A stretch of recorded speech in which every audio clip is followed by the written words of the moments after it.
I found men's lubricant in my wife's bag. I didn't make a fuss. I just secretly replaced it with superglue. What happened next? You know how they say hindsight is 20/20? Well, let me tell you something. Sometimes foresight can be pretty damn clear too, especially when your gut's been screaming at you for months that something's off. But did I listen? Hell no. I was too busy being the good husband, the trusting fool, the guy who actually believed his wife when she said she was working late for the 4th time that week. It was a Tuesday night, which should have been my first red flag, because nothing good ever happens on a Tuesday. I was sprawled on our king-sized bed, the one we'd picked out together at that overpriced furniture store where the salesman had the audacity to suggest we'd make beautiful memories on it. Yeah. Well, turns out Marissa was making memories all right, just not with me. I was drifting in that weird half-asleep state where you're not quite unconscious, but your brain's already started playing those bizarre pre-dream movies when I heard the shower kick on again. This was her second shower of the day, which struck me as odd because Marissa wasn't exactly what you'd call a cleanliness freak. Don't get me wrong, she wasn't gross or anything, but she was more of a shower every other day, unless I'm going somewhere important kind of woman. So, 2 showers in one day. My subconscious filed that away under things that make you go. The water was still running when something caught my eye. Her handbag sitting on the chair by our dresser, looking like it had exploded. The thing was unzipped, and half its contents were spilling out onto the floor like some kind of suburban crime scene.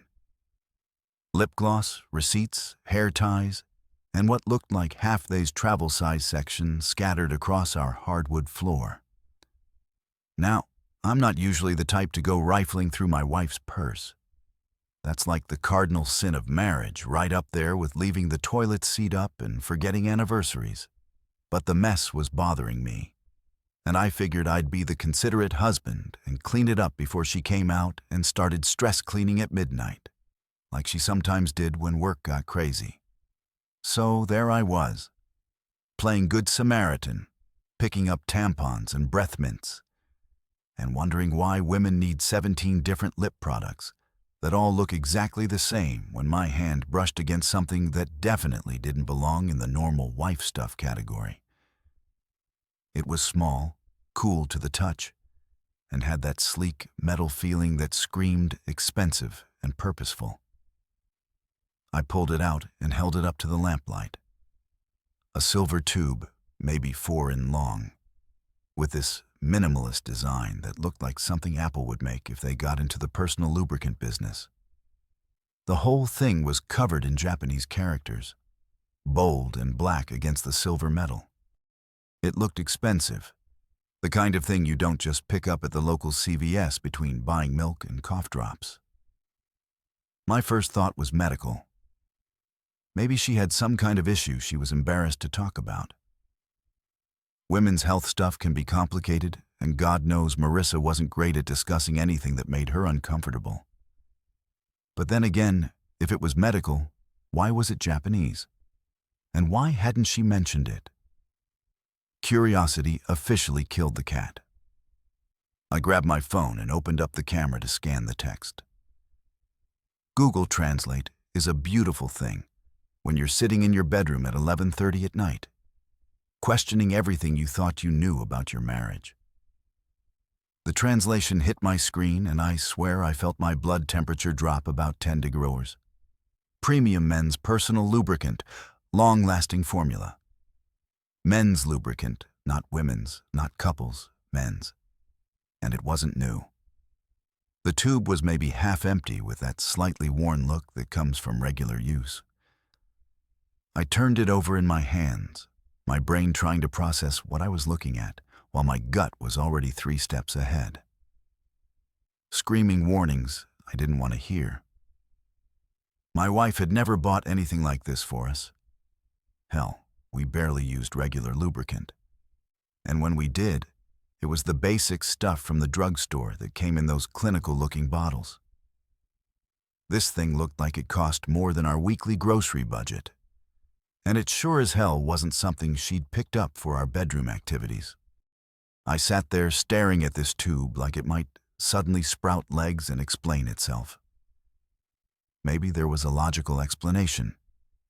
Maybe she'd bought it as a gag gift for someone's bachelor party. Maybe it belonged to a friend who had left it in her purse by mistake. Maybe I was overthinking things because I'd been watching too many true crime documentaries lately.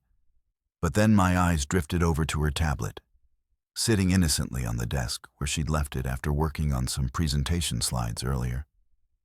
The screen was still glowing, showing her home screen with all those neatly organized app folders she was so proud of. Everything had cute little names like fun stuff and work tools and groceries. Wait, groceries? I'd never seen Marissa use a grocery app in my life. The woman who made me drive to 3 different stores because she insisted on getting the good brand of everything suddenly had a grocery folder on her tablet. That was like finding out your vegan friend had a secret hamburger stash. My hands were shaking as I tapped on the folder. Inside was a single app I'd never seen before. Some kind of messaging platform with an icon that looked deliberately generic. My thumb hovered over it for what felt like an hour, but was probably 30 seconds. This was it. This was the moment where I either found out I was being paranoid, or I found out my entire life was a lie. I opened it. The chat history loaded, and right there at the top was a conversation with someone named Leo. The profile picture was just a silhouette, but the messages. Jesus Christ, the messages. Can't wait to see you Thursday. Got us the usual room at the Marriott. Bring that stuff. I like the silver one. Makes everything so much better. Going to do things to you that your husband never could. I scrolled up, my vision getting blurry around the edges as weeks of messages revealed themselves. Detailed descriptions of hotel rooms, explicit photos I definitely didn't want to see, and references to that exact brand of lubricant currently sitting in my sweating palm. The timestamps were like a punch to the gut. Every late night at the office, every girls' night out, every "I'm too tired tonight, honey." All of it was lies. The shower was still running, and I could hear Marissa humming some pop song like she didn't have a care in the world. Like she hadn't just blown up our entire marriage with a half-empty tube of Japanese lubricant in a secret chat app hidden in a fake grocery folder. I looked at the tube again, then at the messages, then back at the tube. My hands had stopped shaking and started moving with a clarity I didn't know I possessed. I walked quietly to the kitchen, opened the junk drawer, and pulled out the tube of industrial-grade super lube I'd bought for a home repair project last month. If Marissa wanted to play games with expensive foreign lubricants, then by God, I was going to give her an experience she'd never forget. The shower finally stopped. You know that feeling when you're watching a horror movie and you want to scream at the dumb blonde not to go into the basement? Well, imagine being the dumb blonde. Except instead of a basement, it's your own marriage. And instead of a serial killer, it's your cheating wife who's about to get the surprise of her lifetime. I just finished my little arts and crafts project in the kitchen. Let's call it Extreme Home Makeover Lubricant Edition. When I heard the bathroom door open, the sound of bare feet padding across our hardwood floors made my heart race. But not in the romantic way it used to. More like the I'm about to watch my life implode in real-time way. I scrambled back to bed, clutching that doctored tube of Japanese love juice like it was the holy grail of marital revenge. My hands were steadier now, which was weird because you'd think discovering your wife's secret affair would make you shakier, not calmer.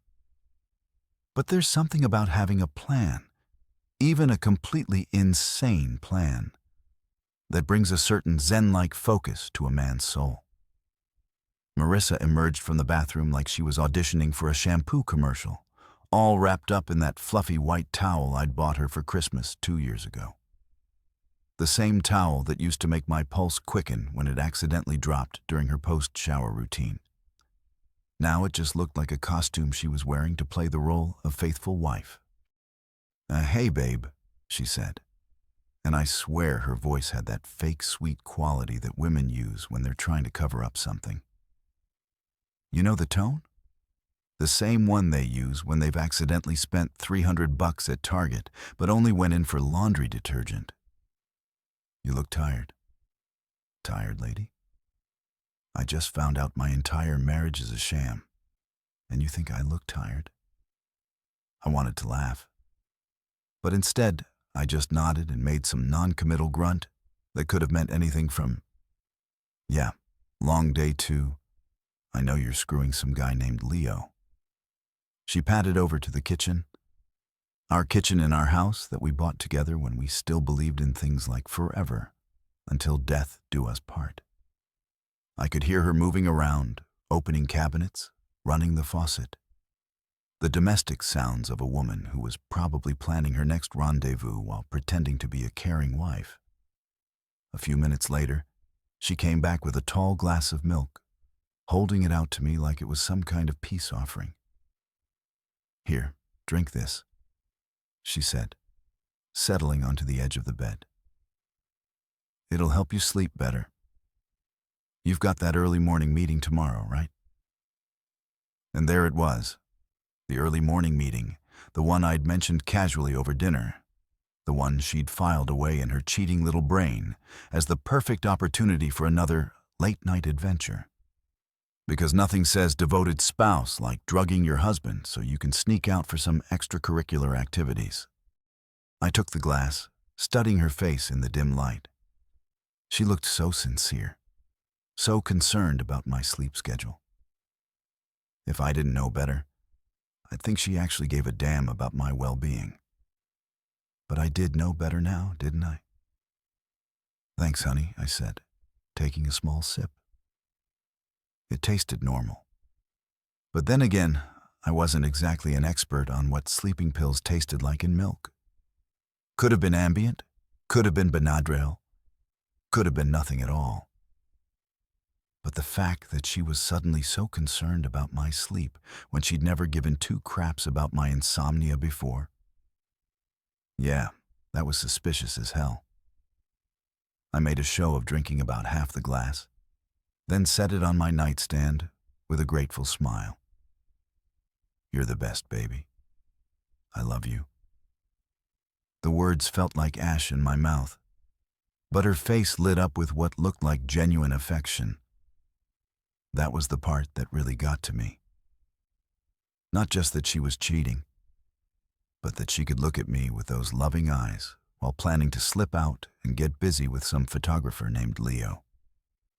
"I love you too," she whispered, leaning over to kiss my forehead like I was a sick child instead of the husband she was about to betray again. She climbed into bed beside me, and I could feel the warmth of her body through that towel. Once upon a time, that would have been my cue to make a move, to pull her close and show her how much I missed her during those long days at the office. Now it just felt like lying next to a stranger, wearing my wife's skin.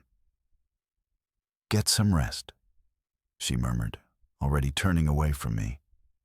"You need your energy for tomorrow." Oh, the irony. She was worried about my energy levels while planning to spend half the night burning calories with Mr. Photography. I wanted to ask her if Leo knew she was drugging her husband, if that was part of their kinky little game. But instead, I just mumbled something about being grateful and closed my eyes. The next hour was probably the longest 60 minutes of my life. I lay there listening to her breathing, waiting for it to settle into that deep, even rhythm that meant she thought I was out cold. Every few minutes, I'd let out a little snore or shift positions, really selling the whole heavily sedated husband performance. She was good, I'll give her that. She waited a full hour before making her move, probably making sure whatever she'd slipped me had enough time to kick in. I felt the mattress shift as she carefully climbed out of bed, moving with the stealth of someone who'd done this dance before. I cracked one eye open just enough to see her silhouette in the darkness. She'd traded the towel for a black dress, the sexy one she usually saved for our anniversary dinners. She was putting on makeup at the vanity, applying lipstick with the kind of care you reserve for special occasions. At exactly 12:45 a.m., I heard the soft click of our front door opening, then the faint sound of voices in the hallway outside our apartment. My heart was pounding so loud, I was sure the neighbors could hear it through the walls. I gave her exactly 20 seconds, long enough to think she was in the clear, but not long enough for them to disappear entirely. Then I slipped out of bed, grabbed my robe, and crept toward the door like some kind of suburban ninja. The hallway was dimly lit, but I could see them at the far end near the elevator.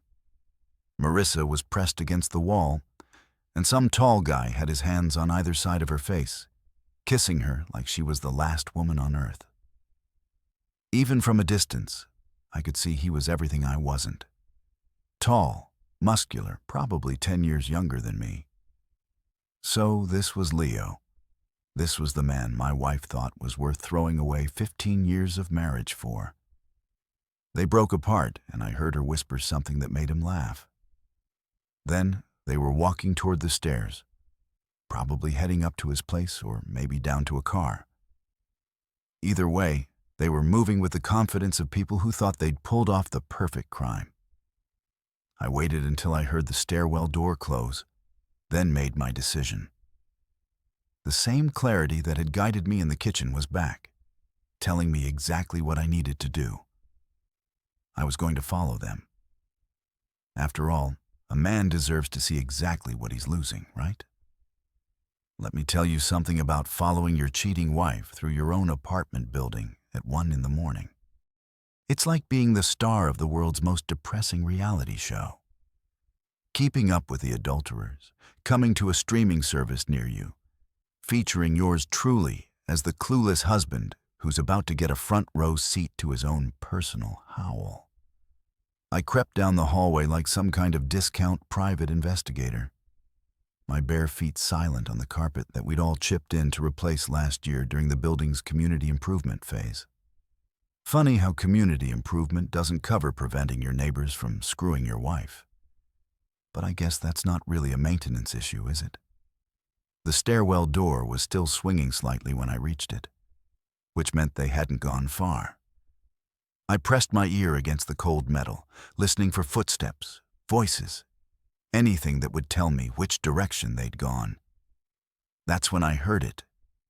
A soft thud from somewhere above me, followed by what sounded like muffled laughter. They were going up to the 4th floor, which was interesting because as far as I knew, we didn't know anyone on the 4th floor. But then again, apparently there were a lot of things about my wife's social circle that I didn't know. I eased the door open and started climbing, keeping to the outer edge of each step because that's where they're less likely to creak. Don't ask me how I knew that. Probably too many episodes of Criminal Minds during those nights when Marissa claimed she was too tired for anything but sleep.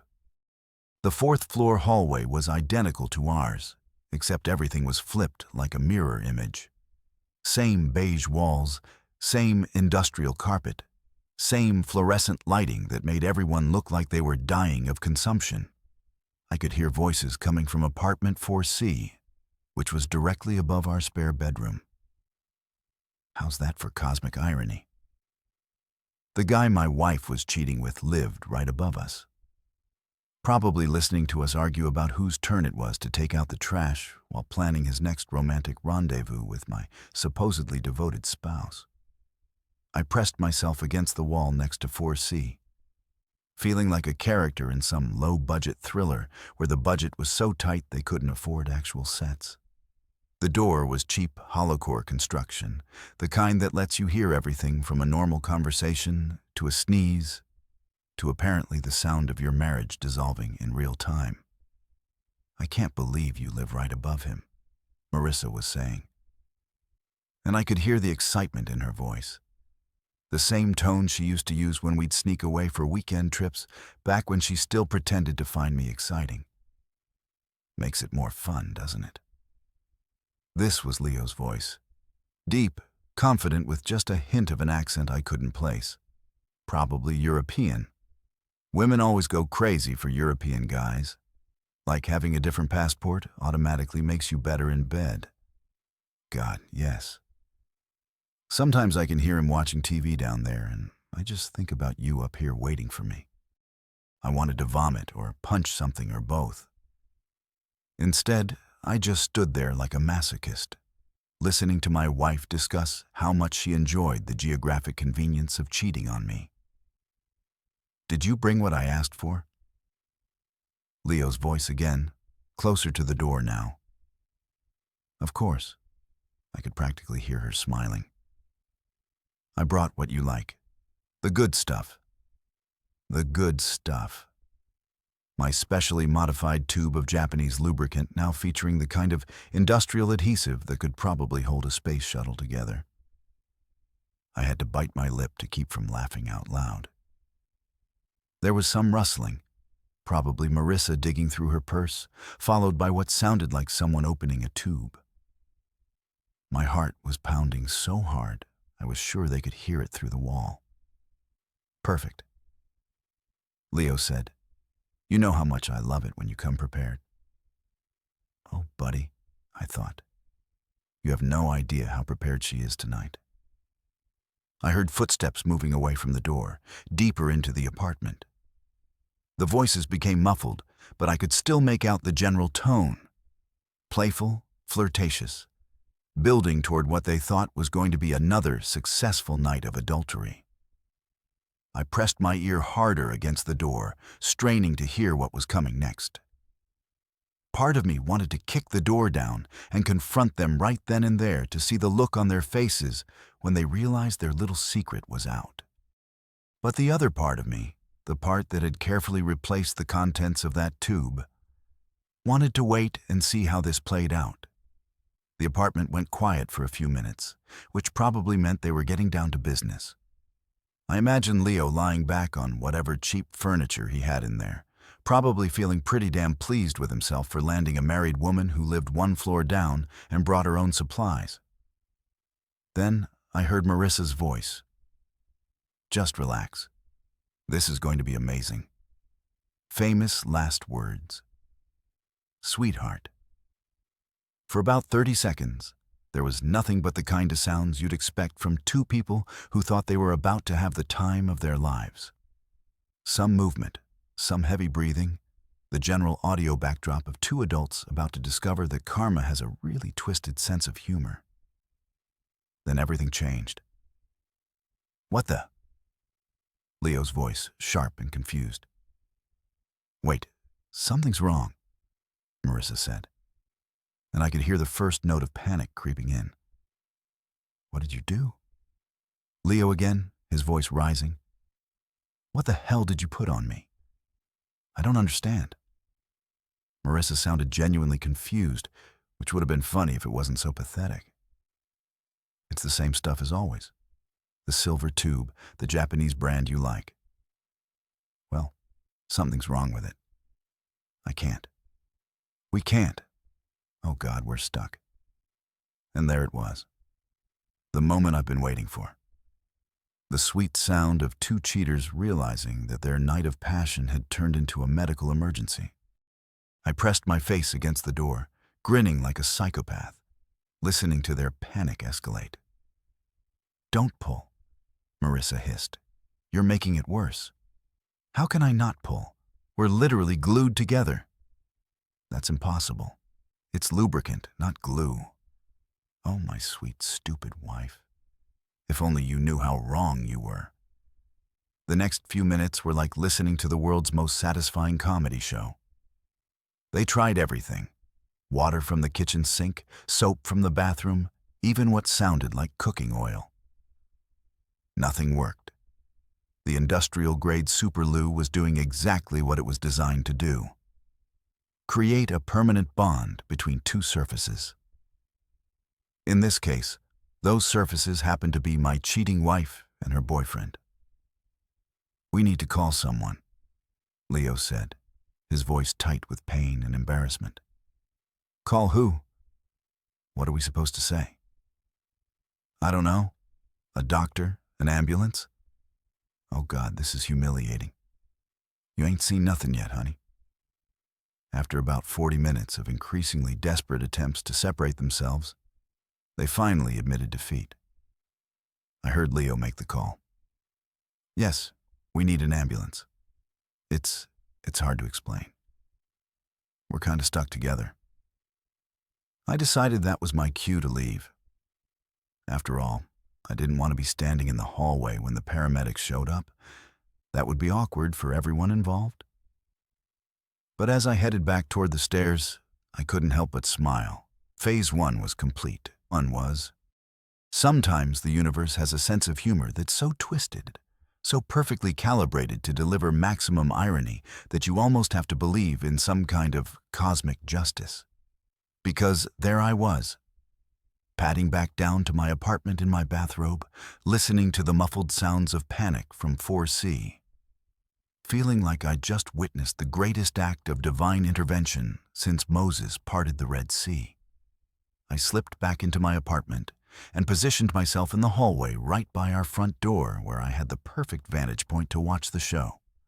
Our peephole gave me a fisheye view of the elevator and most of the hallway, which meant I was about to get front row seats to what was undoubtedly going to be the most entertaining medical emergency in the history of our building. The sounds from upstairs had escalated from whispered panic to full-blown crisis mode. I could hear Leo's voice through the ceiling now, getting louder and more desperate with each passing minute. "This isn't working. Nothing's working. Stop yelling," Marissa hissed back. But even her whisper was loud enough to carry through the thin walls. "The neighbors are going to hear." Oh, honey. The neighbors were definitely going to hear and see and probably record everything on their phones, because this was 2024 and nothing stayed private anymore. Especially not when it involved two naked people glued together like some kind of pornographic arts and crafts project. I heard footsteps in the hallway above. Then the sound of Leo's door opening. "Yes, we called about an emergency." His voice was strained, talking to someone on his phone. "We're on the 4th floor, apartment 4C. And please be discreet." Discreet, right? Because there's a discreet way to handle two adults who've managed to superglue themselves together during an extramarital affair. This was going to be about as discreet as a fireworks show in a library. About 10 minutes later, I heard the elevator ding, followed by the sound of heavy footsteps and equipment being wheeled down the hallway. The paramedics had arrived, and they were not traveling light. I could hear multiple voices now, all trying to maintain that professional medical calm that healthcare workers use when they're dealing with something completely ridiculous. So, if I understand correctly, one of the paramedics was saying, his voice carrying easily through the cheap construction, "You two are attached." "It was an accident," Leo said quickly. "Some kind of reaction with the product we were using. Product. That's what we're calling it now. Not the lubricant I was using to cheat on my wife. Just product like they were testing out a new kind of shampoo and had an unexpected allergic reaction." "What kind of product?" the paramedic asked, and I could hear the barely suppressed amusement in his voice. These guys had probably seen everything. But this was definitely going to be a story they told at the bar for years to come. "Personal lubricant," Marissa said, her voice so quiet I almost couldn't hear it. "It's a Japanese brand. We've used it before without any problems." "Ma'am, I need you to speak up, and I'm going to need to see the packaging if you still have it." There was some rustling, then Leo's voice. "Here it is. But I don't understand what went wrong. This has never happened before." I wished I could see the paramedic's face when he examined my handiwork. The tube looked completely normal from the outside. Same silver casing, same Japanese lettering, same professional packaging. It was only the contents that had been upgraded from love potion to permanent adhesive. "Sir, I hate to break it to you, but this isn't lubricant anymore. This is industrial adhesive. Someone's replaced the contents." The silence that followed was absolutely delicious. I could practically hear the gears turning in their heads as they tried to process what they'd just been told. Someone had sabotaged their affair supplies. But who and how and why? "That's impossible," Leo said finally. The tube was sealed. It came straight from Marissa's purse. "Well, unless you two decided to experiment with construction materials tonight, someone definitely tampered with this. The question is, who had access to it?" Oh, the delicious irony. They were literally stuck together, unable to move, while trying to figure out who could have possibly known about their little secret. I almost felt bad for them, almost. "We need to get you to the hospital," the paramedic continued. "This kind of adhesive isn't going to come apart on its own, and we're going to need some specialized equipment to separate you safely. Can't you just, I don't know, use some kind of solvent?" Marissa asked desperately. "Ma'am, this stuff is designed to bond metal to concrete. It's not coming off with soap and water. We're going to need to be very careful here to avoid causing permanent damage." Permanent damage? Those words hung in the air, like a death sentence. I wondered if either of them was thinking about the metaphorical permanent damage they'd already caused, or if they were too focused on the literal permanent damage they might be facing. "How are we going to get them downstairs?" another voice asked. "They can't exactly walk to the elevator like this. We're going to have to use a stretcher and transport them together. It's going to be awkward." Awkward was putting it mildly. I was imagining the logistics of getting two grown adults who were stuck together in the most intimate possible way, down 4 flights of stairs and into an ambulance. This was going to require some serious creative problem solving. "I need both of you to try to stay as still as possible." The lead paramedic said any movement could make the situation worse. "We're going to cover you with a sheet and get you onto a stretcher, then transport you to the emergency room." "What about privacy?" Leo asked. "There are going to be people in the hallway, neighbors with cameras." "Sir, I understand your concern, but right now our priority is getting you medical attention. Privacy as well, it's going to be challenging under the circumstances." I heard more movement upstairs. The sound of equipment being positioned and the general bustle of medical professionals trying to figure out how to handle a situation that definitely hadn't been covered in their training manual. Then came the moment I'd been waiting for. The sound of Leo's apartment door opening, followed by multiple sets of footsteps in the hallway above. They were bringing them out. I positioned myself at my peephole, ready for the show of a lifetime.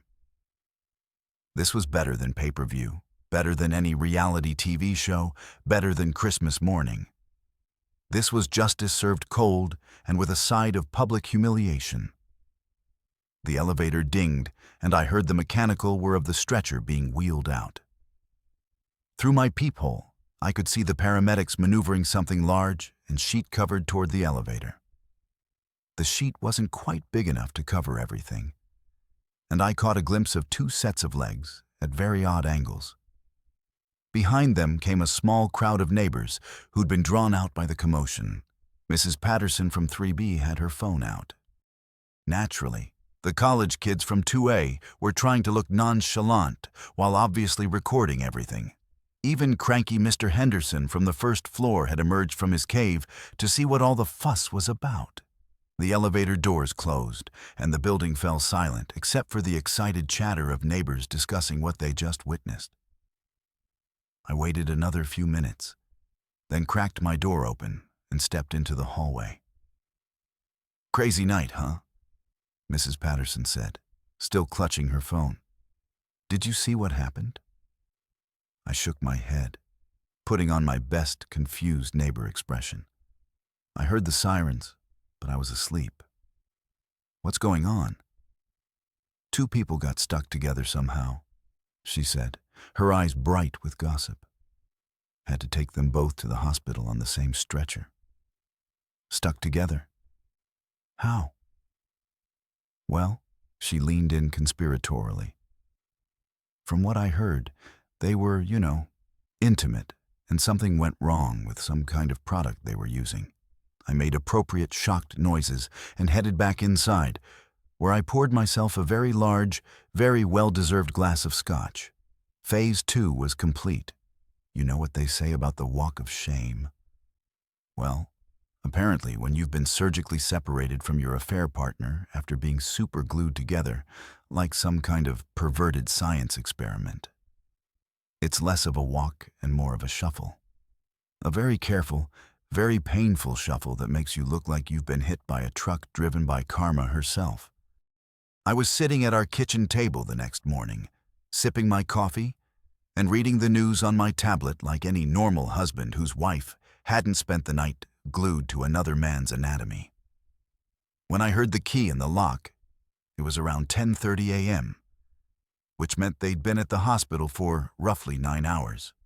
9 hours of what I could only imagine was the most humiliating medical experience in the history of emergency medicine.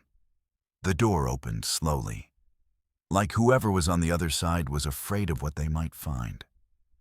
Or maybe they were just moving carefully, because every step probably felt like walking on broken glass. Either way, it was Marissa who appeared first. And Jesus Christ, she looked like she'd been through a blender. Her hair was a disaster. That perfectly styled look from last night had been replaced by something that screamed. I've been in a hospital bed for 9 hours trying to explain to medical professionals why I'm attached to a man who isn't my husband. Her makeup was completely gone, leaving her face pale and drawn with dark circles under her eyes that made her look like she'd aged about 10 years overnight. But it was the way she was moving that really sold the whole "I've made some very poor life choices" aesthetic. She was shuffling like each step was agony, her legs slightly apart in a way that suggested sitting down was going to be an adventure for the foreseeable future. Her dress, that sexy black number she'd put on to seduce Leo, was wrinkled and stained with what looked like hospital-grade antiseptic. "Morning, honey," I said, not looking up from my tablet. "How was your night? You came in pretty late." She froze in the doorway like a deer caught in headlights, probably trying to remember whatever story she'd prepared during the ambulance ride. There was an emergency at work, a client crisis. I had to stay late to handle it. An emergency, a client crisis. Well, she wasn't wrong. There had definitely been an emergency, and it had definitely created a crisis, just not the kind she was implying. "That sucks," I said, finally looking up with my best concerned husband expression. "You look exhausted. And are you walking funny? Did you hurt yourself?" The look on her face was priceless. Here she was trying to maintain the illusion that she'd spent the night dealing with spreadsheets and conference calls while simultaneously trying to explain why she looked like she'd been in a medieval torture device. I fell at the office down some stairs, twisted my back, fell down some stairs. Right. That was definitely one way to describe being surgically separated from your lover after a superglue incident. I had to admire her creativity, even if her execution was lacking. "Oh no. Did you go to the hospital? You should probably get that checked out." "I did," she said quickly. I went to urgent care. They said it was just a strain. Gave me some medication for the pain." She was limping toward the bedroom now, probably desperate to get out of that dress and into something that didn't smell like medical disinfectant and poor decisions. But before she could escape, there was another knock at the door. I got up to answer it, even though I had a pretty good idea who it was going to be.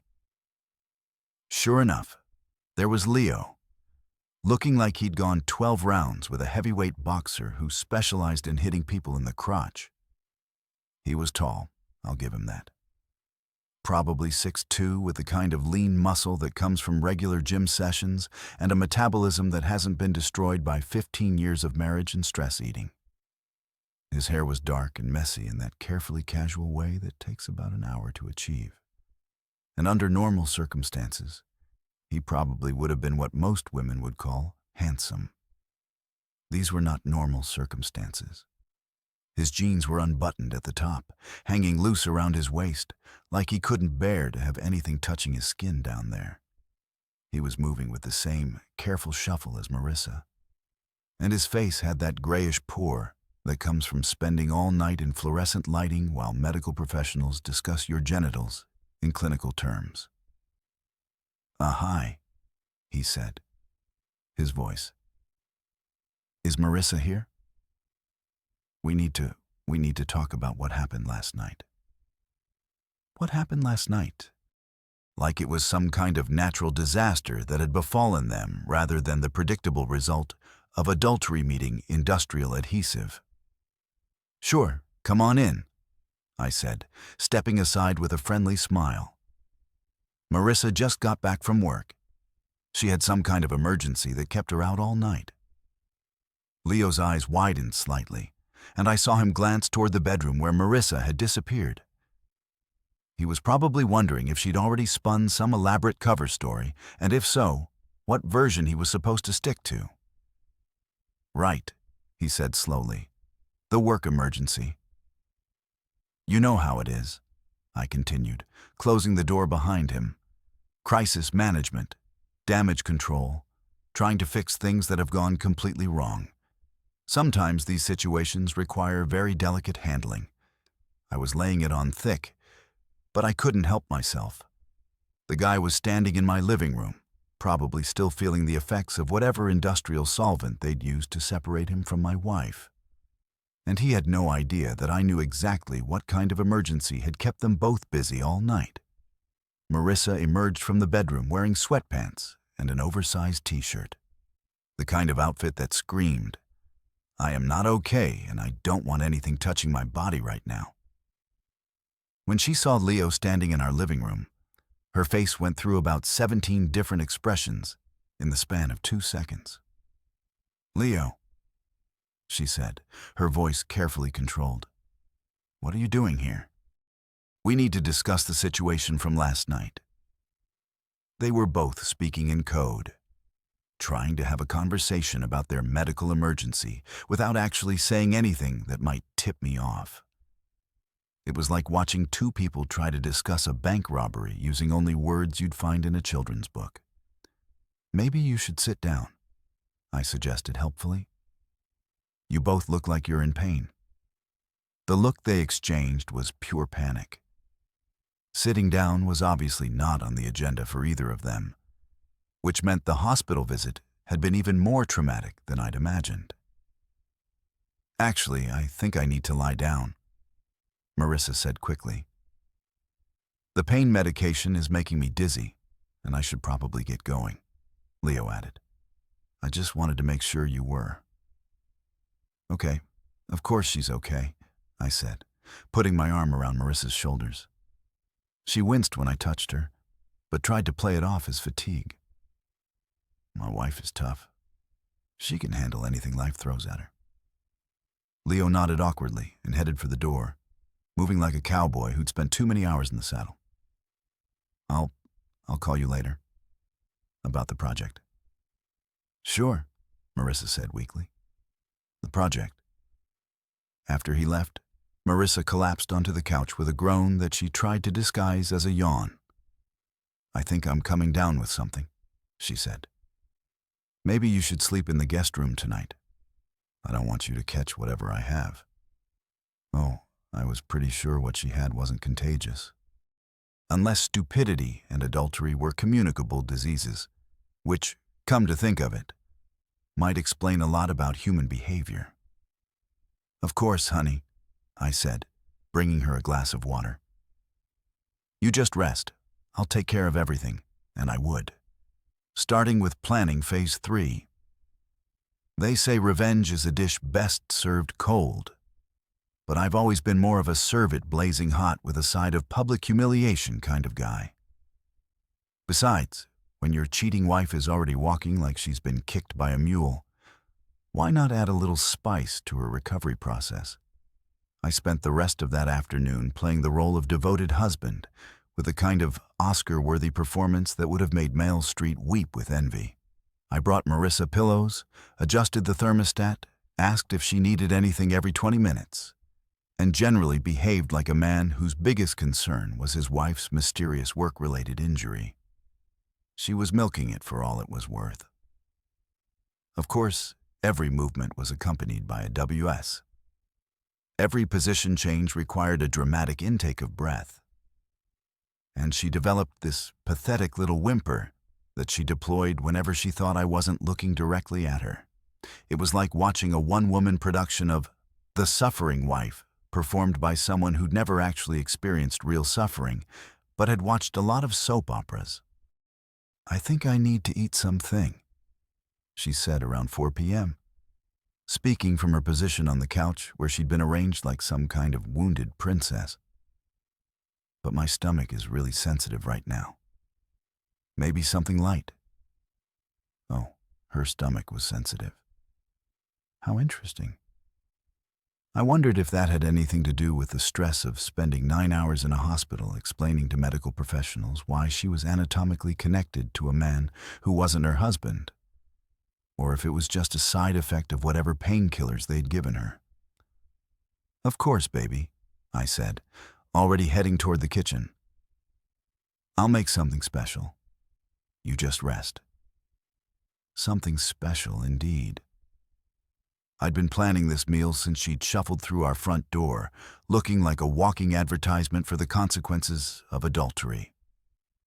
It was going to be a symphony of spice, a carefully orchestrated assault on her already compromised digestive system. I started with lamb skewers, but these weren't your garden variety barbecue fare. I marinated the meat in a blend that would have made a jalapeno pepper file a restraining order. Ghost pepper powder, Carolina Reaper flakes, habanero sauce, and enough CI to strip paint. Then I added some Thai bird's eye chilies for texture and a generous helping of wasabi paste, because why the hell not? While the lamb was absorbing its payload of thermal warfare, I moved on to the garlic prawns. Now, I love garlic as much as the next guy, but this was garlic with a purpose. I used about 10 cloves where a normal recipe would call for 2. Then added garlic powder, garlic salt, and some black garlic I'd been saving for a special occasion. The prawns were swimming in enough garlic to ward off every vampire in a 5-state radius. But the piece to resistance was the chili crab. I'd ordered it from that Singaporean place downtown, the one that advertises their authentic volcanic heat and makes you sign a waiver before they'll serve you their spiciest dishes. This wasn't just food. This was a weaponized dining experience that came with its own fire extinguisher. "Smells amazing in there," Marissa called from the living room, her voice still carrying that pathetic, wounded quality. "What are you making?" "Just some of your favorites," I called back, grinning as I arranged everything on a platter that looked like it belonged in a 5-star restaurant. "I know you've been stressed lately, so I wanted to do something special." Stressed. Right. Nothing quite like being surgically separated from your lover to really ramp up those stress levels. I brought the feast out on a tray complete with cloth napkins and our good silverware. The presentation was beautiful restaurant-quality plating that disguised the fact that I'd essentially created a meal designed to torture someone with compromised internal geography. "Oh, wow," Marissa said, struggling to sit up straighter on the couch. "This looks incredible.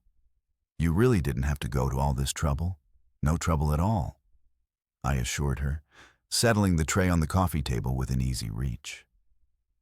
I know how much you love spicy food. And after the night you've had, I figured you could use some comfort food. That was the beauty of my plan. Marissa did love spicy food. Under normal circumstances, she could handle heat that would send most people running for milk. But these weren't normal circumstances, were they? Her entire digestive system was probably already in revolt from stress, painkillers, and whatever hospital food they'd forced on her during her extended stay in medical hell. She took her first bite of the lamb, and I watched her face like a hawk studying a field mouse. For a split second, her expression was pure appreciation. The meat was perfectly cooked. The flavors were complex and well-balanced, and under any other circumstances, it would have been a genuinely excellent meal. Then the heat hit. It started as a slight widening of her eyes, followed by a pause in her chewing, then a very careful swallow that suggested she was already regretting her life choices. But she was committed now, trapped by the need to maintain her everything is fine facade. "This is really good," she said, reaching for her water glass with movements that were just a little too quick to be casual. Very flavorful. Flavorful, that was one way to put it. She gamely worked her way through the prawns, each bite requiring more water and longer pauses. The garlic was doing its job. I could see beads of sweat forming on her forehead despite the fact that our apartment was kept at a comfortable 72 degrees. But it was the chili crab that really sealed the deal. She took one bite, and I watched her entire body tense like she'd been hit with a cattle prod. Her face went red, then white, then an interesting shade of green that I'd never seen on a human being before.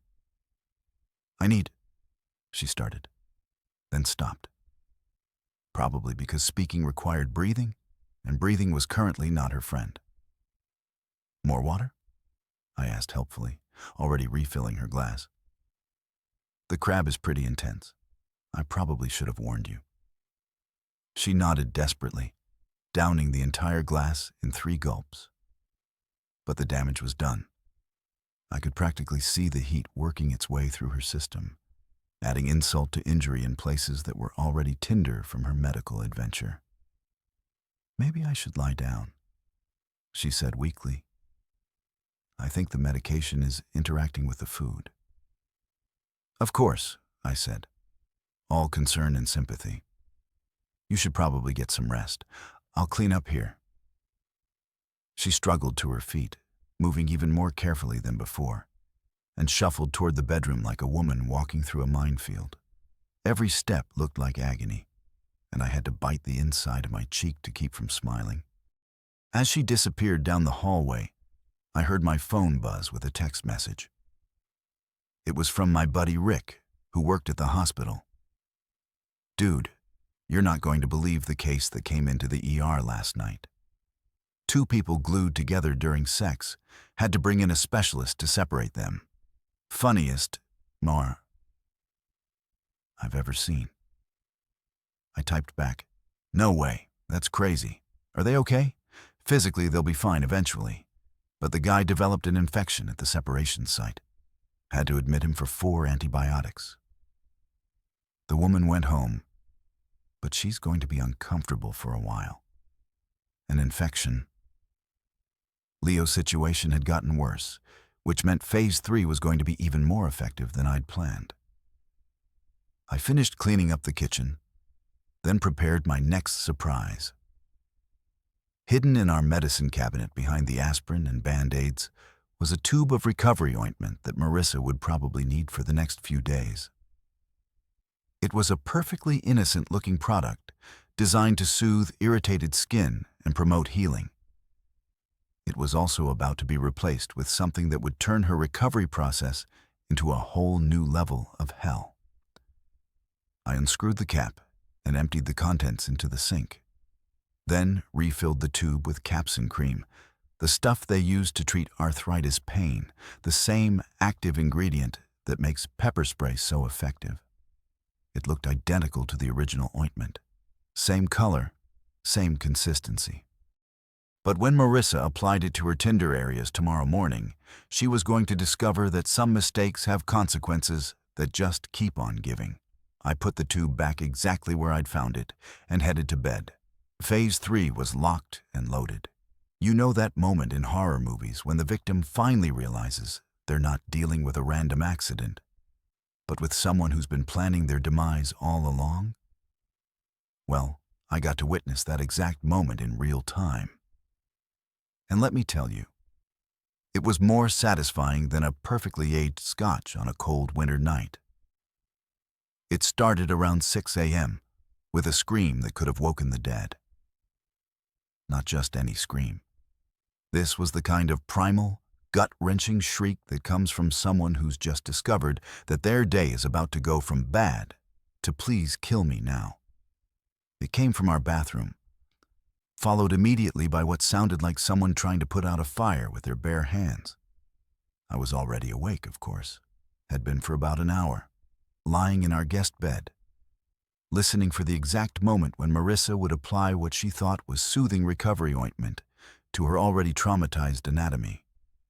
The anticipation had been killing me, like waiting for the finale of the world's most twisted reality show. "Jesus Christ," she screamed, and I heard something crash in the bathroom. Probably the tube of ointment hitting the tile floor as she realized that what was supposed to heal her was instead setting her on fire from the inside out. I gave it exactly 10 seconds, long enough for the capstan to really get to work, but not so long that she'd start to suspect I wasn't coming to help. Before I jumped out of bed and ran toward the bathroom like the concerned husband I was pretending to be. "Marissa, what's wrong?" I called through the door, which was locked. Smart woman. She developed trust issues about people seeing her in vulnerable positions. Wonder why that might be. "Something's wrong with the medicine." She gasped between what sounded like hyperventilating. "It's burning." "Oh God, it's burning. What medicine?" "The ointment from the hospital." "Yes." "No, I don't know." "Make it stop." I could hear water running, which meant she was probably trying to rinse off the cream.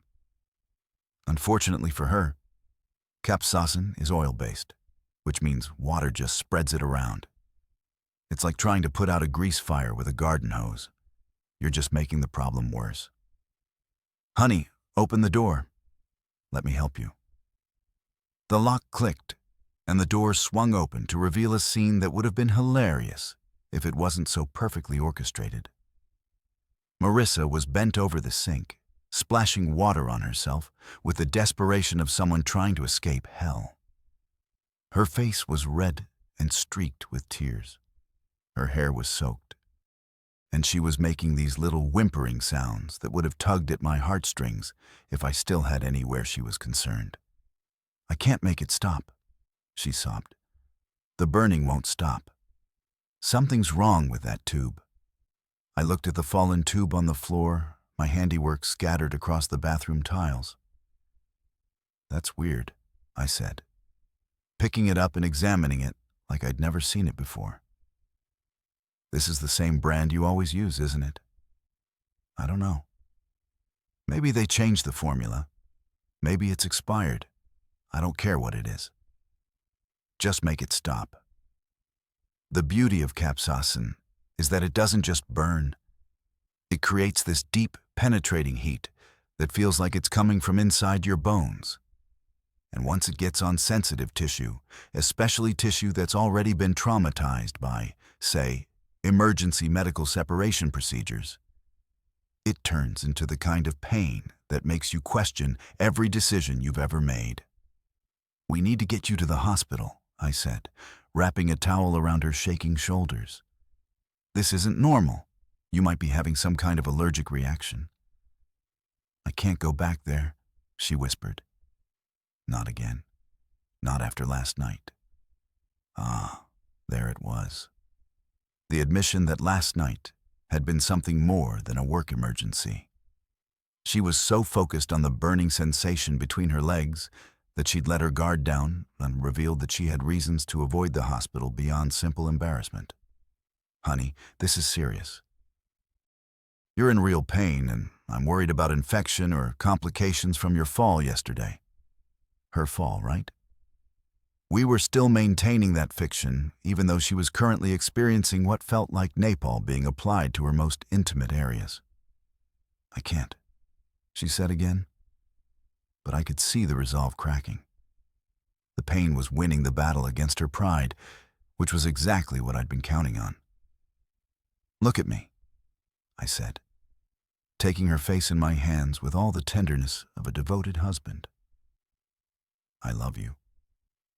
I'm not going to let anything happen to you. But this isn't something we can handle at home. The drive to the hospital was a symphony of suffering. Marissa couldn't sit properly in the passenger seat. She was half lying, half crouching, trying to find a position that didn't make the burning worse. Every bump in the road sent her into fresh waves of agony. And she was gripping the door handle so hard, I thought she might rip it off. How did this happen? She kept asking. How did this happen? If only she knew the answer to that question. If only she understood that every moment of pain she was experiencing was a direct result of choices she'd made, lies she'd told, and trusts she'd broken. But that level of self-awareness was probably beyond her capabilities right now. We pulled up to the emergency room entrance, the same one she'd been wheeled out of less than 12 hours earlier, still attached to her lover, like some kind of pornographic Siamese twin. The irony wasn't lost on me, and I had to suppress a smile as I helped her out of the car. The triage nurse took one look at Marissa's condition and immediately escalated her to a private room. Being a repeat customer definitely had its advantages, especially when your previous visit involved being surgically separated from someone who wasn't your spouse. Dr. Martinez, the same physician who'd overseen the separation procedure, walked in with an expression that suggested he was either having the strangest week of his medical career, or he'd entered some kind of alternate universe where people's sex lives had declared war on basic anatomy. Mrs. Thompson, he said, consulting his chart. Back so soon. What seems to be the problem? Marissa tried to explain about the ointment, the burning, the reaction she was having. Dr. Martinez listened with the kind of professional patience that comes from years of dealing with medical mysteries. But I could see the concern growing in his eyes as he examined her. This level of inflammation is severe, he said finally. The tissue damage from yesterday's procedure, combined with what appears to be a chemical burn, has created a potentially serious situation. Chemical burn? Those words hung in the air like a death sentence. Are you certain about the ointment you used? He asked. Because this reaction is consistent with exposure to capsaicin or a similar irritant. Marissa looked confused, which was understandable since she had no idea that her loving husband had been conducting chemistry experiments with her recovery supplies. I use the same tube I always use, she said weakly. But something was wrong with it. Dr. Martinez nodded thoughtfully. Given the extent of the damage and the risk of infection, I'm going to recommend surgical intervention. We need to remove the affected tissue before necrosis sets in. Necrosis. That was a word that commanded attention. It meant tissue death, permanent damage, the kind of consequences that don't just heal with time and good intentions. Surgery. Marissa's voice was barely a whisper. I'm afraid so. The combination of yesterday's trauma and today's chemical exposure has created a situation where conservative treatment isn't going to be sufficient. We need to excise the damaged tissue and give you the best chance for proper healing. I squeezed her hand supportively. Whatever you think is best, doctor. We just want her to be okay. The consent forms were brought in. and I watched Marissa sign away pieces of herself with trembling hands. She was crying now, not just from the physical pain, but from the dawning realization that her body was going to be permanently changed by the events of the last 24 hours. "How long will the recovery take?" I asked, playing the concerned husband to perfection. "Several weeks at minimum," Dr. Martinez replied. "And there will be permanent changes. Some sensation may never return to normal. Permanent changes. Some sensation may never return to normal." I filed those phrases away for future reference, feeling a deep satisfaction that had nothing to do with the sterile hospital environment and everything to do with justice finally being served. As they wheeled Marissa toward the operating room, she grabbed my hand one last time. "I love you," she said, her voice thick with sedation and fear. "I love you too," I replied. And for the first time in months, I actually meant it. I loved this version of her, vulnerable, consequences facing, finally paying the price for her betrayals. The surgery took 3 hours, and when Dr. Martinez came out to speak with me, his expression was grave. "We were able to remove all the damaged tissue," he said. "But the extent of the excision was more significant than we initially anticipated. She's going to need extensive follow-up care, and there will be permanent functional changes." I nodded solemnly, like a devoted husband receiving devastating news about his beloved wife. Inside, I was already planning Phase 4. There's something deeply poetic about serving divorce papers to your cheating wife while she's lying in a hospital bed, hooked up to an 4 drip, and recovering from surgery that removed pieces of her body as a direct result of her own infidelity. It's like the universe finally decided to get involved in writing the perfect ending to a really up love story. I'd spent the morning at my lawyer's office finalizing documents that had been prepared with the kind of meticulous attention to detail that would make a Swiss watchmaker weep with envy. Every clause, every stipulation, every legal maneuver designed to ensure that Marissa walked away from our marriage with exactly what she deserved. Nothing. Well, almost nothing. She'd get to keep the medical bills. The papers were tucked neatly into a manila folder as I walked through the hospital corridors, past the rooms full of people dealing with actual accidents and legitimate medical emergencies. Unlike my wife, who was currently experiencing the long-term consequences of poor decision-making and industrial-grade adhesive, room 347 was private, which I'd specifically requested and paid for out of pocket. Call it a gesture of kindness. I wanted Marissa to have privacy for what was about to be the worst conversation of her life. The kind of privacy you need when your entire world collapses and you want to scream without disturbing the other patients. She was awake when I walked in, propped up on pillows and looking like she'd aged about 15 years in the past 2 days. The surgery had gone well, according to Dr. Martinez, but recovery was going to be a long and uncomfortable process. Permanently uncomfortable in some ways. "Hey," she said weakly, attempting a smile that didn't quite reach her eyes. "I was wondering when you'd get here. The nurses said visiting hours started at 10 micros. Traffic was a nightmare." I lied smoothly, settling into the chair beside her bed. "How are you feeling?" "Like I got hit by a truck." Then the truck backed up and hit me again. She shifted slightly and winced. "The doctor says I'll be here for another day or 2. Then several weeks of wreck recovery at home. Several weeks of recovery." That was optimistic. From what Dr. Martinez had told me privately, her recovery was going to involve a lot more than just taking it easy for a few weeks. We were talking about permanent changes to her anatomy, ongoing medical appointments, and the kind of complications that would serve as a daily reminder of her choices. About that, I said, pulling the manila folder from my briefcase, "We need to talk. Something in my tone must have triggered her survival instincts, because her expression shifted from drug-adult confusion to sharp alertness in about 2 seconds.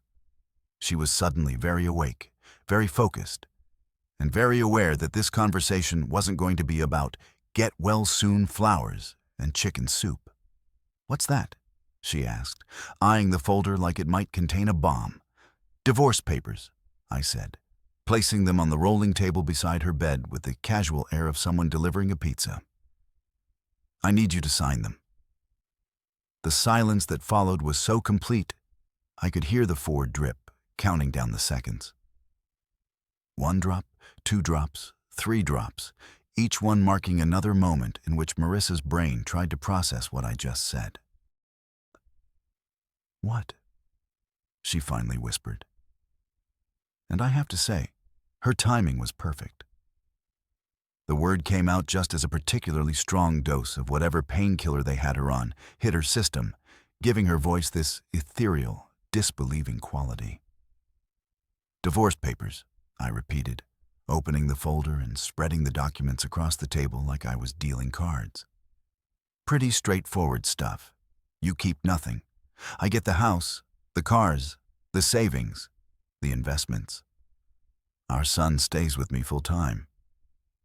She stared at the papers like they were written in ancient Sanskrit. "I don't understand." "Why? Why now?" "I'm in the hospital. I just had surgery." "Well, that's kind of the point, isn't it?" I settled back in the chair, crossing my legs like we were discussing weekend plans instead of the complete destruction of her life. "See? I know about Leo. I know about the affair. I know about the hotel rooms, the messages, the silver tube of Japanese lubricant that you've been using to enhance your extracurricular activities." The color drained from her face so quickly, I thought she might pass out. Her mouth opened and closed a few times, but no sound came out. She looked like a fish gasping for air. If fish could experience existential terror. "I know you've been drugging me, so you could sneak out for your little rendezvous. I know about the encrypted messaging app hidden in your groceries folder. I know about Leo living right upstairs in 4C. And I know that last night's medical emergency wasn't exactly the work-related accident you claimed it was." Each revelation hit her like a physical blow. I could actually see her deflating like someone was slowly letting the air out of her entire existence. "How?" she managed to croak. "Does it matter? The point is, I know. And now you're going to sign these papers, take responsibility for your choices, and get the hell out of my life." She tried to sit up straighter, which was a mistake given her current medical situation. The movement sent a wave of pain across her face that was almost worth the price of admission. "You can't do this," she said, and there was a note of desperation creeping into her voice. "Not like this. Not while I'm hurt and vulnerable. Hurt and vulnerable." I laughed, and it came out darker than I'd intended. "That's rich. You were perfectly capable of making decisions when you were sneaking around behind my back. You were perfectly capable of planning hotel meetings and applying lubricant to other men. But now that there are consequences, suddenly you're too hurt and vulnerable to face them." "It wasn't. It didn't mean anything," she said, and I could see tears starting to form in her eyes. "Leo means nothing to me. It was just physical. It was a mistake. A mistake." I let the word hang in the air between us. "You know what a mistake is, Marissa? A mistake is forgetting to pick up milk on the way home. A mistake is double booking a dinner reservation. What you did was make a series of deliberate choices over a period of months, each one designed to betray the trust of the man who loved you." The tears were flowing freely now, and she was making those little hiccuping sounds that people make when they're trying to cry quietly. Under different circumstances, I might have felt sorry for her, But these weren't different circumstances. "Please," she whispered. "We can work through this. We can go to counseling. I'll do anything to make this right. Anything." I leaned forward, genuinely curious. "Would you undo the affair? Would you give me back the nights I spent alone while you were with him? Would you take back the lies, the deception, the complete destruction of everything we built together?" She opened her mouth to answer, but I held up a hand to stop her. "Because if you can't do any of that, and we both know you can't, then there's nothing to work through. There's just cleanup." I stood up and moved the papers closer to her bed. "Sign them, Marissa. Accept that this is over and try to maintain some dignity in how it ends." She stared at the papers for a long moment, then looked up at me with something that might have been hope. "What about our son? You can't keep him from his mother. Watch me." I pulled out my phone and showed her the screen. "I've got video of you and Leo being wheeled out of the building on the same stretcher. I've got screenshots of your message history. I've got documentation of your drug use. Oh yes, I had that milk tested. Ambient, in case you're wondering." Her face went white again, but this time it was tinged with something that looked like genuine fear. "Any custody battle is going to involve a lot of uncomfortable questions about your judgment, your lifestyle choices, and your fitness as a parent. Are you really sure you want to go down that road?" She grabbed the papers with shaking hands and tore them in half. "I'm not signing anything," she said. And for a moment, there was a flash of the old Marissa, defiant, stubborn, convinced she could fight her way out of any situation. "You want a divorce? Fine. But I'm not going to just roll over and let you take everything." I smiled and pulled another set of papers from my briefcase. "I was hoping you'd say that." "What's that?" "Plan B. See, if you won't sign the generous settlement I'm offering, we go to court. And in court, all of this becomes public record.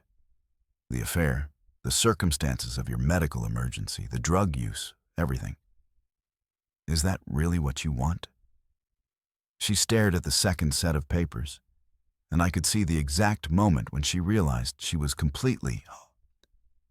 There was no way out, no clever legal maneuver, no last-minute rescue, just the cold, hard reality of consequences finally catching up to choices.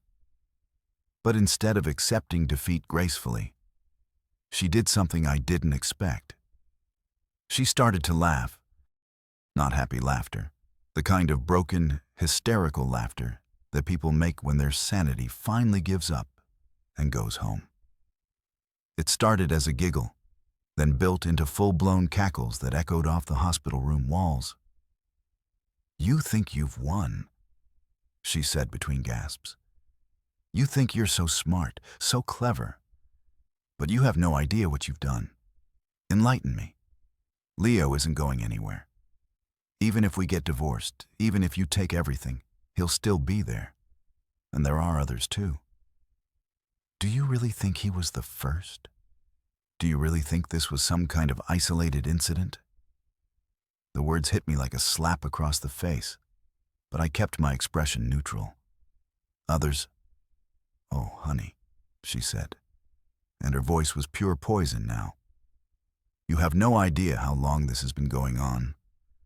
Leo was just the most recent, the most convenient. But there have been others, lots of others.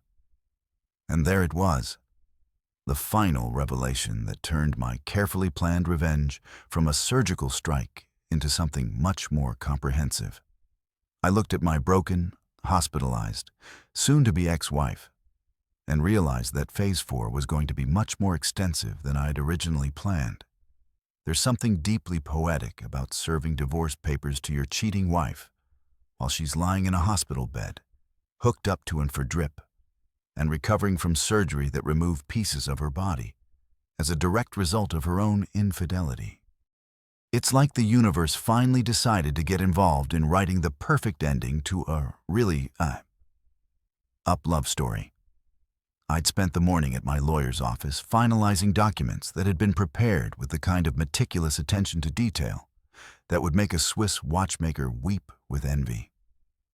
Every clause, every stipulation, every legal maneuver designed to ensure that Marissa walked away from our marriage with exactly what she deserved. Nothing. Well, almost nothing. She'd get to keep the medical bills. The papers were tucked neatly into a manila folder as I walked through the hospital corridors, past the rooms full of people dealing with actual accidents and legitimate medical emergencies. Unlike my wife, who was currently experiencing the long-term consequences of poor decision-making and industrial-grade adhesive, room 347 was private, which I'd specifically requested and paid for out of pocket. Call it a gesture of kindness. I wanted Marissa to have privacy for what was about to be the worst conversation of her life. The kind of privacy you need when your entire world collapses and you want to scream without disturbing the other patients. She was awake when I walked in, propped up on pillows and looking like she'd aged about 15 years in the past 2 days. The surgery had gone well, according to Dr. Martinez. But recovery was going to be a long and uncomfortable process, permanently uncomfortable in some ways.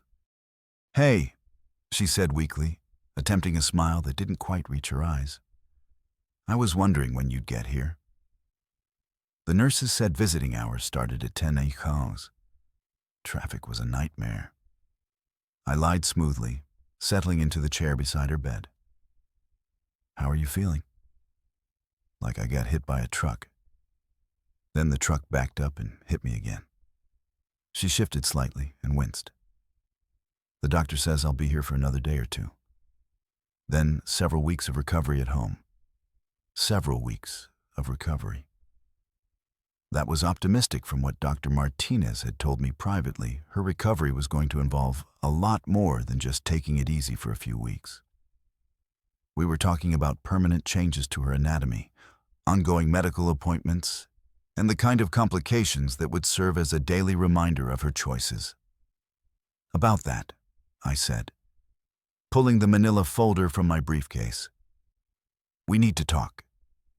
Something in my tone must have triggered her survival instincts because her expression shifted from drug adult confusion to sharp alertness in about 2 seconds.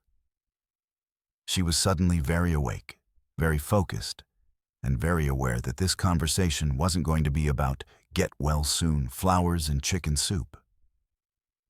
"What's that?" she asked, eyeing the folder like it might contain a bomb. "Divorce papers," I said, placing them on the rolling table beside her bed with the casual air of someone delivering a pizza. "I need you to sign them." The silence that followed was so complete, I could hear the 4 drip, counting down the seconds. 1 drop, 2 drops, 3 drops, each one marking another moment in which Marissa's brain tried to process what I just said. "What?" she finally whispered. And I have to say, her timing was perfect. The word came out just as a particularly strong dose of whatever painkiller they had her on hit her system, giving her voice this ethereal, disbelieving quality. "Divorce papers," I repeated, opening the folder and spreading the documents across the table like I was dealing cards. "Pretty straightforward stuff. You keep nothing. I get the house, the cars, the savings, the investments. Our son stays with me full time." She stared at the papers like they were written in ancient Sanskrit. "I don't understand." "Why? Why now?" "I'm in the hospital. I just had surgery." "Well, that's kind of the point, isn't it?" I settled back in the chair, crossing my legs like we were discussing weekend plans instead of the complete destruction of her life. "See, I know about Leo. I know about the affair. I know about the hotel rooms, the messages. The silver tube of Japanese lubricant that you've been using to enhance your extracurricular activities. The color drained from her face so quickly, I thought she might pass out. Her mouth opened and closed a few times, but no sound came out. She looked like a fish gasping for air. If fish could experience existential terror. I know you've been drugging me, so you could sneak out for your little rendezvous. I know about the encrypted messaging app hidden in your groceries folder. I know about Leo living right upstairs in 4C. And I know that last night's medical emergency wasn't exactly the work-related accident you claimed it was. Each revelation hit her like a physical blow. I could actually see her deflating like someone was slowly letting the air out of her entire existence. How? She managed to croak. Does it matter? The point is, I know. And now you're going to sign these papers, take responsibility for your choices, and get the hell out of my life. She tried to sit up straighter, which was a mistake given her current medical situation. The movement sent a wave of pain across her face that was almost worth the price of admission. You can't do this, she said, and there was a note of desperation creeping into her voice. Not like this. Not while I'm hurt and vulnerable. Hurt and vulnerable. I laughed, and it came out darker than I'd intended. That's rich. You were perfectly capable of making decisions when you were sneaking around behind my back. You were perfectly capable of planning hotel meetings and applying lubricant to other men. But now that there are consequences, suddenly you're too hurt and vulnerable to face them. It wasn't. It didn't mean anything, she said, and I could see tears starting to form in her eyes. Leo means nothing to me. It was just physical. It was a mistake. A mistake. I let the word hang in the air between us. You know what a mistake is, Marissa? A mistake is forgetting to pick up milk on the way home. A mistake is double booking a dinner reservation. What you did was make a series of deliberate choices over a period of months. Each one designed to betray the trust of the man who loved you. The tears were flowing freely now, and she was making those little hiccuping sounds that people make when they're trying to cry quietly. Under different circumstances, I might have felt sorry for her, but these weren't different circumstances. Please, she whispered. We can work through this. We can go to counseling. I'll do anything to make this right. Anything. I leaned forward, genuinely curious. Would you undo the affair? Would you give me back the nights I spent alone while you were with him? Would you take back the lies, the deception, the complete destruction of everything we built together? She opened her mouth to answer, but I held up a hand to stop her. Because if you can't do any of that, and we both know you can't, then there's nothing to work through. There's just cleanup. I stood up and moved the papers closer to her bed. Sign them, Marissa. Accept that this is over and try to maintain some dignity in how it ends. She stared at the papers for a long moment, then looked up at me with something that might have been hope. What about our son? You can't keep him from his mother. Watch me. I pulled out my phone and showed her the screen. I've got video of you and Leo being wheeled out of the building on the same stretcher. I've got screenshots of your message history. I've got documentation of your drug use. Oh yes. I had that milk tested. Ambient, in case you're wondering. Her face went white again, but this time it was tinged with something that looked like genuine fear. Any custody battle is going to involve a lot of uncomfortable questions about your judgment, your lifestyle choices, and your fitness as a parent. Are you really sure you want to go down that road? She grabbed the papers with shaking hands and tore them in half. I'm not signing anything, she said. And for a moment, there was a flash of the old Marissa. Defiant, stubborn, convinced she could fight her way out of any situation. You want a divorce? Fine. But I'm not going to just roll over and let you take everything. I smiled and pulled another set of papers from my briefcase. I was hoping you'd say that. What's that? Plan B. See, if you won't sign the generous settlement I'm offering, we go to court. And in court, all of this becomes public record. The affair, the circumstances of your medical emergency, the drug use, everything. Is that really what you want? She stared at the second set of papers, and I could see the exact moment when she realized she was completely. There was no way out. No clever legal maneuver, no last-minute rescue, just the cold, hard reality of consequences finally catching up to choices. But instead of accepting defeat gracefully, she did something I didn't expect. She started to laugh. Not happy laughter, the kind of broken, hysterical laughter that people make when their sanity finally gives up and goes home. It started as a giggle, then built into full-blown cackles that echoed off the hospital room walls. "You think you've won?" she said between gasps. "You think you're so smart, so clever. But you have no idea what you've done. Enlighten me. Leo isn't going anywhere. Even if we get divorced, even if you take everything, he'll still be there. And there are others too. Do you really think he was the first? Do you really think this was some kind of isolated incident?" The words hit me like a slap across the face, but I kept my expression neutral. "Others? Oh, honey," she said, and her voice was pure poison now. "You have no idea how long this has been going on. Leo was just the most recent, the most convenient. But there have been others, lots of others. And there it was, the final revelation that turned my carefully planned revenge from a surgical strike into something much more comprehensive. I looked at my broken, hospitalized, soon-to-be ex-wife, and realized that Phase 4 was going to be much more extensive than I'd originally planned. You know what they say about the internet never forgetting? Well, turns out that's especially true when your cheating wife and her lover get carted off to the hospital in the most humiliating position imaginable, and half your building has smartphones with HD video capability. Mrs. Patterson from 3B had really outdone herself.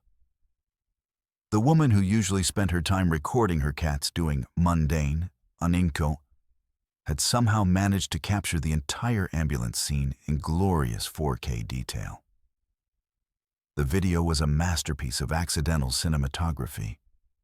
It had everything from the initial confusion of the paramedics to the moment when they realized they needed a bigger stretcher, all the way through to the final shot of Leo and Marissa being wheeled out like some kind of pornographic sculpture. The best part, you could clearly see both their faces. I'd gotten a copy from Mrs. Patterson under the pretense of wanting to make sure Marissa was okay, which she bought because I perfected the concerned husband act over the past few days. What she didn't know was that I had much bigger plans for her amateur filmmaking than just checking on my wife's well-being. Within 6 hours of getting the video, I'd created accounts on every major social media platform. TikTok, Instagram, Twitter, Facebook, Reddit, the whole digital ecosystem where shame goes to multiply like bacteria in a petri dish. The video was uploaded with carefully crafted captions that told just enough of the story to make it go viral without actually getting me sued for defamation. "When cheating goes horribly wrong" was the caption that really took off. Simple, direct, and guaranteed to make people hit the share button faster than you could say karma's, The internet, as it turns out, has an endless appetite for watching other people's lives implode in spectacular fashion. Within 12 hours, The video had been viewed over 500,000 times. By day 2, it was trending on 3 different platforms. By day 3, it had spawned reaction videos, compilation clips, and even a few remix versions set to popular songs. But the real magic happened when people started recognizing them. Holy Anforkeinsawam. That's Leo from Flex Fitness was one of the first comments that got my attention. Apparently, Leo was some kind of Instagram fitness influencer with a decent following who marketed himself as a relationship coach and lifestyle guru. The irony was so thick you could cut it with a knife. Within hours, someone had doxed him completely. His full name, his gym, his Instagram account, his business website, everything laid bare for the internet to examine and judge. And judge they did. His gym fired him before the week was out. Apparently, being internet famous for getting glued to a married woman during an affair wasn't the kind of publicity they were looking for.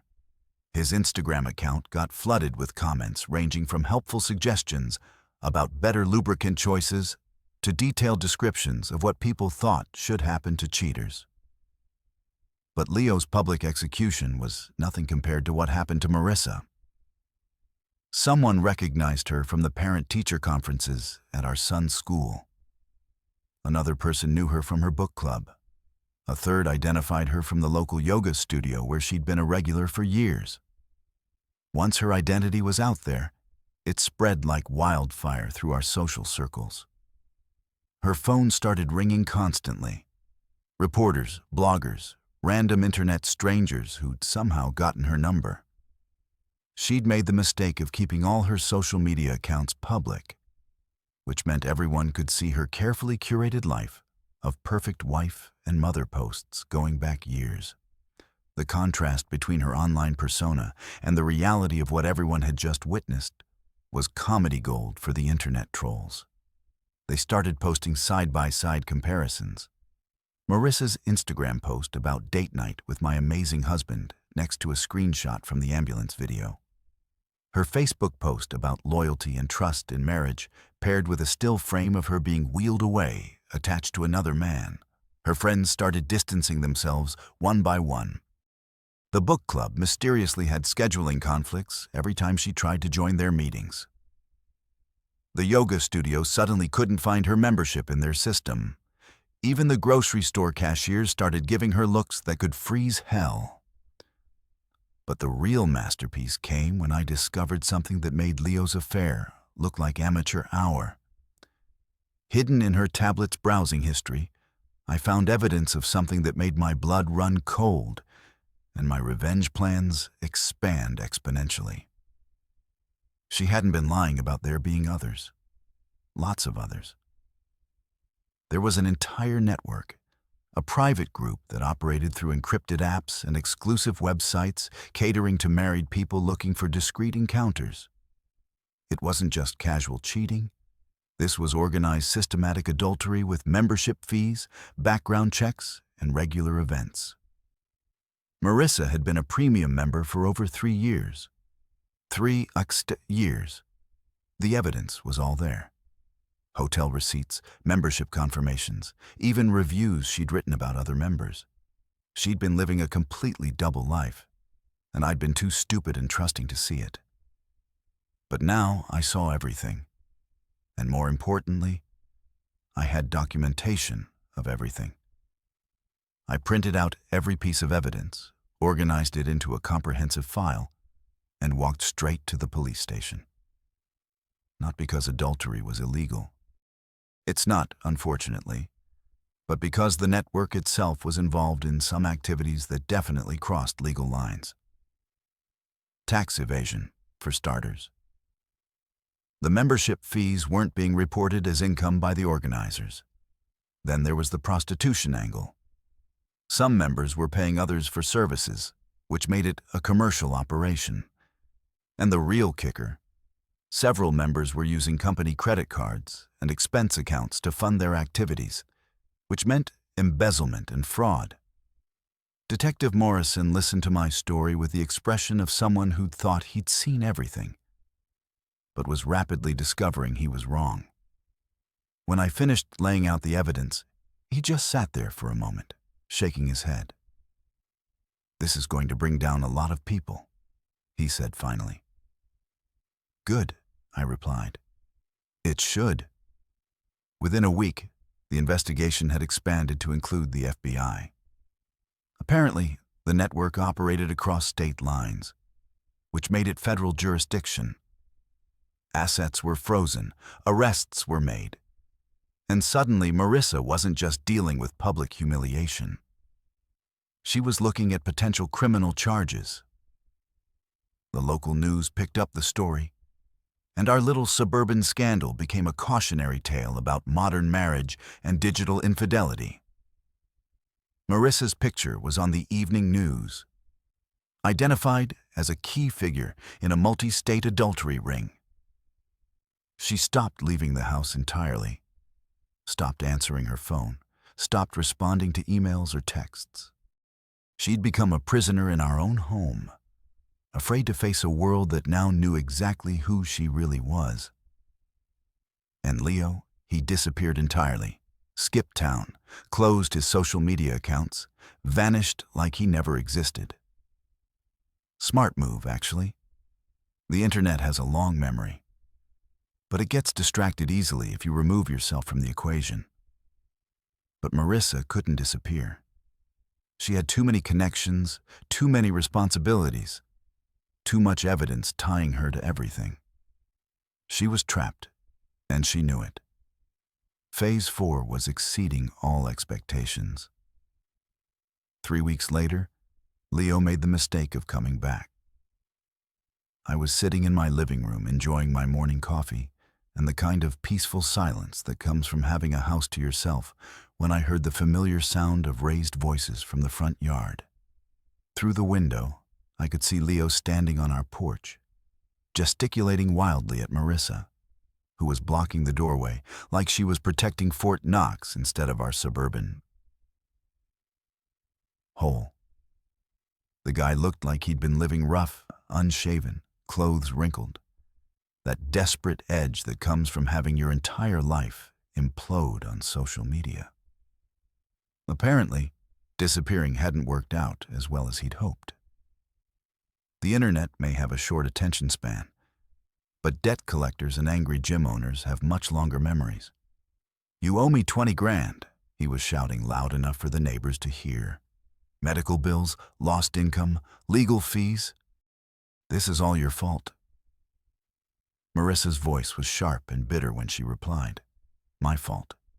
You're the one who suggested using that stuff in the first place. I didn't tell you to bring goddamn superglue." There it was, the admission I'd been waiting for. Even better, Mrs. Patterson was already on her balcony with her phone out, probably live streaming the whole thing. Some people never learn. The argument escalated quickly from there. Leo shoved past Marissa into the house, and she followed him, their voices carrying through the thin walls as they continued their blame game inside our home. My home technically, since the divorce papers had finally gone through. I could hear them moving around upstairs, probably in what used to be our bedroom. Leo's voice was getting louder, more aggressive, while Marissa was fighting back with the kind of vicious anger that comes from having nothing left to lose. Then I heard the slap, then the crash, then more shouting, followed by what sounded like furniture being thrown around. I waited exactly 5 minutes before calling my contact at the police department. "Hey, Detective Morrison." "Yeah, it's happening again. Same address. Domestic disturbance, possible assault. You might want to send a couple units." The police arrived just as Leo came stumbling out of the house, clutching his face where Marissa had apparently connected with something heavy. She followed him onto the porch, screaming obscenities that would have made a sailor blush. That's when Leo made his second mistake of the day. He shoved her. Marissa went down hard on the concrete steps, and that's when the officers decided they'd seen enough. Leo was in handcuffs before he could explain that he was just trying to collect money he was owed. Marissa was cuffed 30 seconds later, when she tried to attack the officers who were arresting her meal ticket. The beautiful thing about having a criminal investigation already open is that any new charges get added to the existing case file. Leo's assault charge became part of the larger fraud investigation. Marissa's disorderly conduct and resisting arrest joined her embezzlement charges. By the time the dust settled, they were both looking at serious jail time. The custody hearing was scheduled for the following week, but it turned out to be a formality. When one parent is in county lockup awaiting trial, and the other parent has documentation proving systematic fraud and infidelity, family court judges tend to make decisions pretty quickly. I walked out of that courthouse with full custody, the house, the cars, and a clean slate. Our son was staying with my sister during the proceedings, blissfully unaware that his mother had destroyed her own life through a combination of stupidity and greed. That night, I sat in my quiet house with a glass of 20-year-old scotch, listening to the absence of lies, manipulation, and betrayal. The place actually felt like a home again instead of a crime scene. My phone buzzed with a text from Detective Morrison. Case closed. Both defendants plead guilty. Marissa got 18 months. Leo got 2 years. Thought you'd want to know. I deleted the message and poured myself another drink. Sometimes justice isn't blind. Sometimes it just takes a little help seeing clearly.